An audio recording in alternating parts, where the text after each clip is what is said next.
DMTV Info, votre chaîne d'information en temps réel. La politique, la santé, le sport, les faits de société, la musique, les rumeurs et bien plus encore. Vous découvrirez cela dans notre chaîne DMTV Info.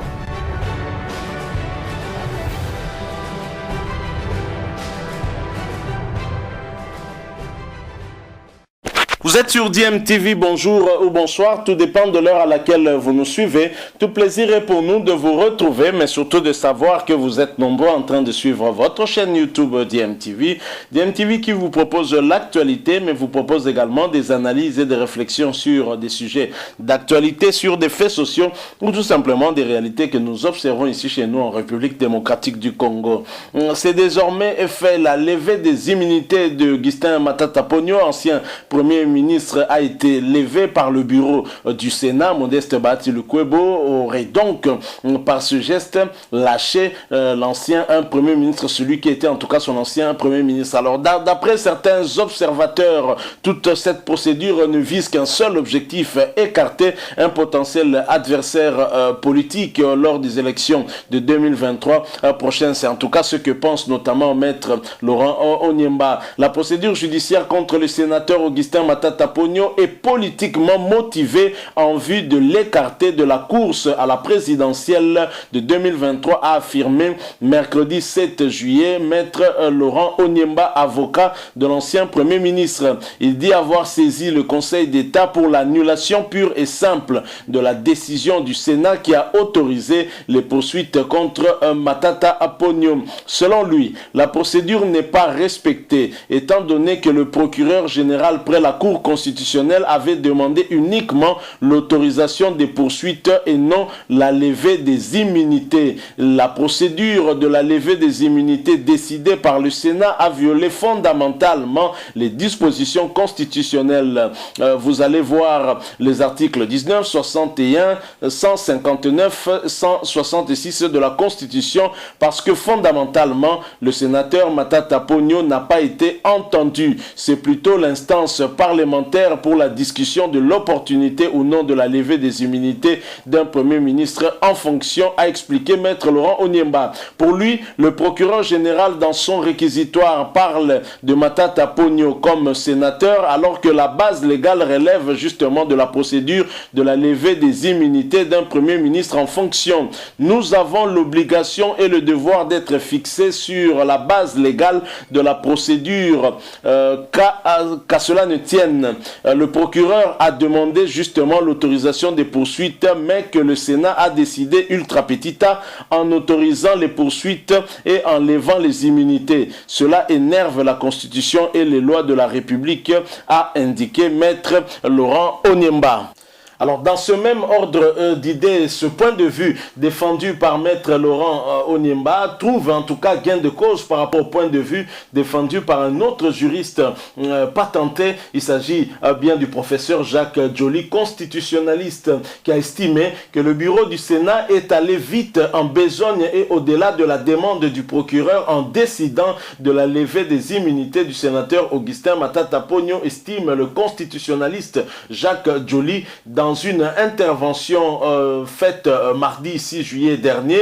Il pense que cette décision a été prise avant même que le procureur près la Cour constitutionnelle n'établisse la culpabilité de l'ancien premier ministre dans l'affaire de l'indemnisation des victimes de la zaïrianisation. Le procureur général sollicitait tout simplement une autorisation aux fins d'instruction parce qu'à ce stade, il ne dispose d'aucun élément. C'est quand même curieux que ce bureau du Sénat ait tranché ultra petita. La décision du bureau du Sénat est allée au-delà de la demande du procureur général en autorisant les poursuites et surtout en levant les immunités, analyse Jacques Joly. Pour l'ancien juge de la Cour constitutionnelle Eugène Banyakou, l'immunité parlementaire ne devrait entacher le principe de séparation des pouvoirs. En engageant une action de justice, le procureur couvre tout ce qui est connu comme infraction il ne peut pas séparer l'indemnisation des victimes de zaïrianisation et laisser les autres faits. Si certains sénateurs soutiennent la décision de leur bureau, d'autres crient à l'acharnement contre l'ancien Premier ministre et estiment que cette décision de la levée des immunités va à l'encontre de la position officielle de la plénière dans l'affaire Bukangalonzo. En réaction, dans une mise au point qui avait été faite le mardi 6 juillet dernier, le bureau du Sénat juge sa décision conforme à l'article 218 du règlement intérieur du Sénat. En autorisant la levée des immunités du sénateur Augustin Matata Pogno, le bureau du Sénat affirme n'avoir fait que son travail, son devoir constitutionnel et réglementaire pour permettre à la justice qui met en cause leurs collègues dans cette affaire de dédommagement des victimes de la zaïrianisation de faire son travail. Donc voilà, cette affaire Augustin Matata Pogno qui suscite diverses réactions, et pour ceux qui sont proches de ce dernier, notamment Maître Laurent Onyemba, cette affaire ne relève que de l'acharnement politique, et surtout on veut écarter un potentiel adversaire politique pour 2023. Il y a en tout cas beaucoup de litiges et beaucoup de suspicions sur certaines actions que fait la justice congolaise. Il faut se rappeler aussi notamment cette proposition de loi qui est endossée par le député Ntingi Pouloulou, proposition de loi Noël Tchani bien évidemment sur la congolité, où certains proches de Moïse Katumbi estiment que c'est une proposition de loi qui est faite pour écarter Moïse Katumbi de la course de la présidentielle en 2023. Et voilà maintenant que les problèmes judiciaires que connaissent Matata Pogno, et certains pensent également que c'est pour l'écarter de 2023. Est-ce que tout ceci fait une bonne publicité du régime actuel, le régime du chef de l'État Félix Antoine Tshisekedi? En tous les cas, pour le cas de Matata Pogno, il faut se rappeler que déjà la première demande du procureur près la Cour constitutionnelle concernant l'affaire Bukangalonzo a été rejetée par la plénière, et cette fois-ci ce n'est pas la plénière qui a tranché mais le bureau, et donc c'est donc une deuxième affaire dans laquelle d'ailleurs au cours du réquisitoire du procureur pour solliciter justement les poursuites contre le sénateur Augustin Matata Pogno, il y avait la Direction générale de la dette publique DGDP, dont l'intersyndicale avait justement interpellé le procureur qui sollicitait les poursuites contre le sénateur Augustin Matata Pogno, avait justement eu à apporter quelques précisions sur ces indemnisations en rapport avec la zaïrianisation. Je propose d'ailleurs de revenir sur ce reportage de Radio Okapi. Ensuite, nous allons revenir pour la conclusion, tout en vous rappelant que vous êtes en train de suivre votre chaîne YouTube DMTV. Si vous n'êtes pas encore abonné, abonnez-vous et n'oubliez pas d'activer la petite cloche de notification. Il vous suffit de cliquer sur celle que vous verrez apparaître parce qu'elle vous permettra de ne plus rien manquer des prochaines vidéos que nous allons vous proposer. Suivant, nous nous retrouvons tout de suite après. Affaire réquisitoire contre l'ancien Premier ministre Matata Pogno sur des soupçons de détournement des fonds d'indemnisation des victimes de la zaïrianisation. Le procureur général près la Cour constitutionnelle a été induit en erreur par ses services. C'est en tout cas ce qu'a affirmé hier l'intersyndicale de la Direction générale de la dette publique, DGDP, qui atteste que les victimes de la zaïrianisation avaient bel et bien été indemnisées en présence des ambassadeurs des pays européens. Dans une correspondance adressée au procureur, l'intersyndicale de la DGDP invite le procureur près la Cour constitutionnelle à rectifier son réquisitoire et à ne plus indexer la DGDP.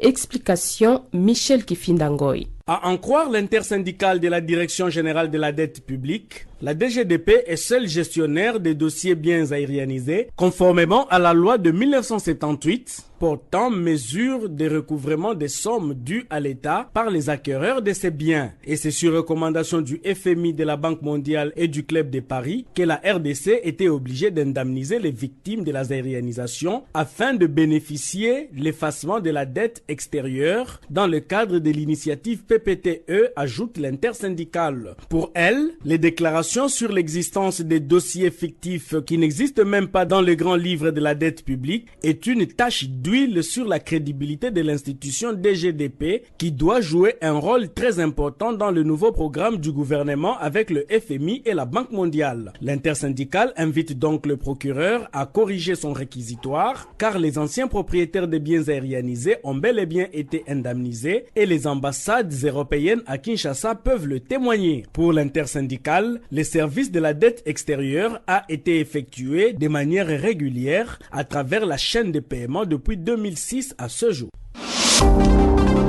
Voilà, nous sommes de retour. Alors, au regard de ce que vous venez de suivre, est-ce que ceux qui parlent d'acharnement par rapport à Augustin Matata Ponyo n'auraient pas un brin de raison? C'est la question, en tout cas, que des observateurs peuvent se poser, puisque ce dernier faisait déjà l'objet d'une réquisition de la part, je pense, du même procureur près la Cour constitutionnelle qui sollicitait déjà les poursuites dans le cadre de l'affaire concernant le parc agro-industriel de Bukangalonzo. Et là, on l'a laissé. Maintenant, on a sorti un autre dossier sur l'indemnisation des victimes de la zaïrianisation. Mais vous avez suivi la Direction générale de la dette publique qui a apporté des précisions et en quelque sorte aussi des démentis sur ces allégations de détournement en ce qui concerne ces indemnisations. Alors, ce que Maître Laurent Onyemba est en train de dire, est-ce que ce ne serait pas aussi une influence politique sur ce dossier qu'on voudrait réellement mettre hors d'état de nuire un potentiel adversaire politique pour 2023? Est-ce que Matata Ponyo fait peur? C'est une question qu'on peut se poser. En tous les cas, nous attendons maintenant que ces immunités ont été levées, le bureau du Sénat étant allé beaucoup plus loin que la demande même du procureur qui avait sollicité le poursuite, mais le bureau du Sénat a anticipé, est allé beaucoup plus loin en levant carrément les immunités du sénateur Augustin Matata Ponyo qui peut maintenant à n'importe quel moment être mis à la disposition de la justice pour répondre des faits qui lui sont justement reprochés. Nous attendons pour voir comment pourra se passer ce procès et voir Augustin Matata Ponyo se défendre. Donc voilà ce que nous avons voulu un tout petit peu partager avec vous aujourd'hui. À vous de nous donner aussi votre avis. Évidemment, à chacun son opinion. Vous avez vu que même les juristes ne s'accordent pas. Ils sont divisés sur la question. Vous avez d'un côté ceux qui pensent qu'effectivement le bureau du Sénat a outrepassé un peu ses prérogatives, est allé beaucoup plus loin par rapport à la demande du procureur, mais le bureau lui-même pense être dans la droite ligne justement du règlement intérieur du Sénat. Wait and see, comme disent les Britanniques. Alors dites-nous ce que vous pensez de cela en nous laissant en commentaire votre point de vue, mais surtout si vous avez apprécié, laissez-nous un maximum de j'aime, likez donc cette vidéo. Merci de vous abonner aussi à cette chaîne DMTV si vous ne l'êtes pas encore. N'oubliez pas d'activer la notification. Il vous suffit de cliquer sur la petite cloche que vous verrez apparaître dès que vous serez abonné, parce qu'elle vous permettra de ne plus rien manquer des prochaines vidéos que nous allons vous proposer. Encore une fois, merci à vous. Nous espérons vous retrouver très bientôt avec un autre sujet d'actualité. En attendant, portez-vous bien et DMTV vous dit au revoir.